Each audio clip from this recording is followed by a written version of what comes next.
Olá e bem-vindos. Hoje vamos mergulhar numa conversa fascinante de 2 horas com o astrofísico Neil deGrasse Tyson para destilar as suas ideias centrais. O nosso objetivo é pegar nestes conceitos cósmicos por vezes complexos e apresentá-los de uma forma clara e direta. E para começar, nada melhor do que esta citação, que na verdade é a tese de toda esta nossa análise. O universo não tem qualquer obrigação de fazer sentido. É uma ideia poderosa, não é?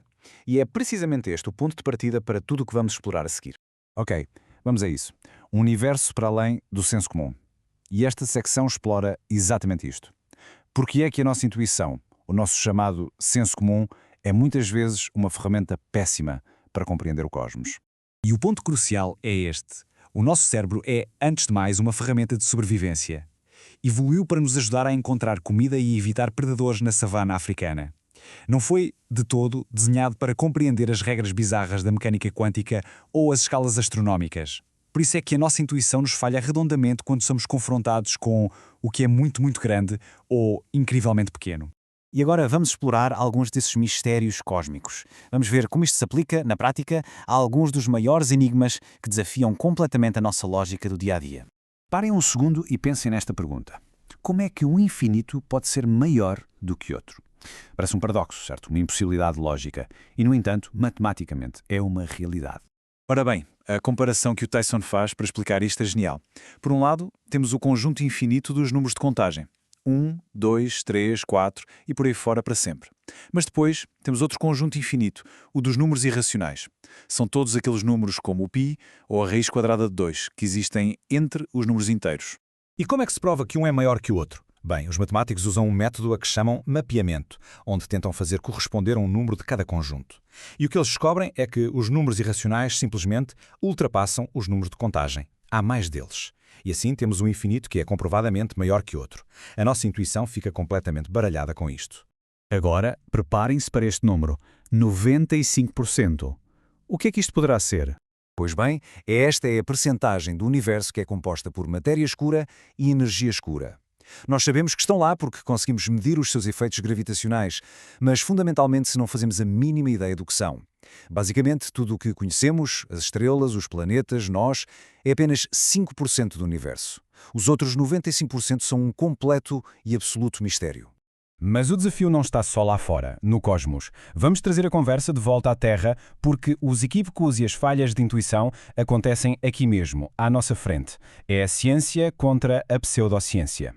Muitas vezes, a física do nosso próprio planeta é completamente mal interpretada. A nossa intuição, que é tantas vezes moldada pela cultura popular e por superstições antigas, acaba por nos levar a conclusões erradas sobre fenómenos que podemos observar todos os dias. E temos um exemplo perfeito do cinema para ilustrar isto. No filme Gravidade, há aquela cena dramática em que o George Clooney se solta de uma amarra e flutua para o vazio do espaço.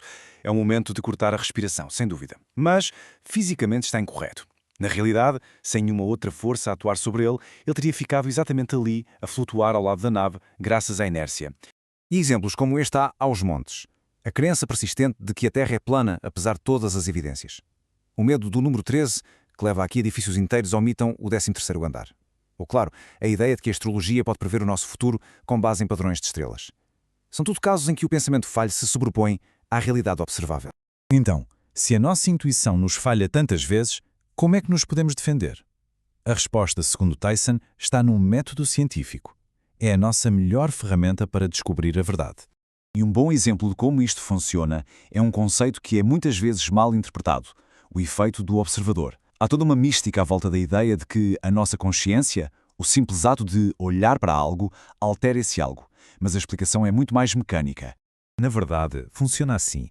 Para vermos um objeto grande, a luz reflete-se nele e chega aos nossos olhos. Agora, para ver uma partícula minúscula como um eletrão, temos de a atingir com outra partícula como um fóton de luz. O problema é que o impacto desse fóton vai mover o eletrão. Portanto, o próprio ato de medir a sua posição altera a sua posição. É física pura e dura, não é magia. E é por isso que Tyson diz que o propósito do método científico é, no fundo, garantir que não nos enganamos a nós próprios, que não acreditamos em algo só porque parece ser verdade. É essencialmente um conjunto de ferramentas para ultrapassar os nossos próprios preconceitos.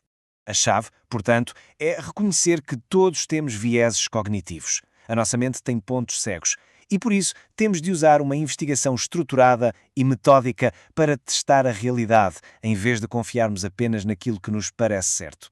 E para terminar, vamos pegar nesta mentalidade científica e aplicá-la a algumas das maiores questões que a humanidade enfrenta sobre o seu futuro no cosmos. Vejamos o contacto com extraterrestres, por exemplo.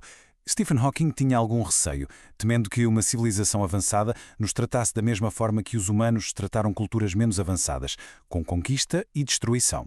Tyson, por outro lado, argumenta que esse medo é talvez apenas uma projeção da nossa própria natureza. Quem sabe se uma espécie verdadeiramente avançada já não teria evoluído para além da violência.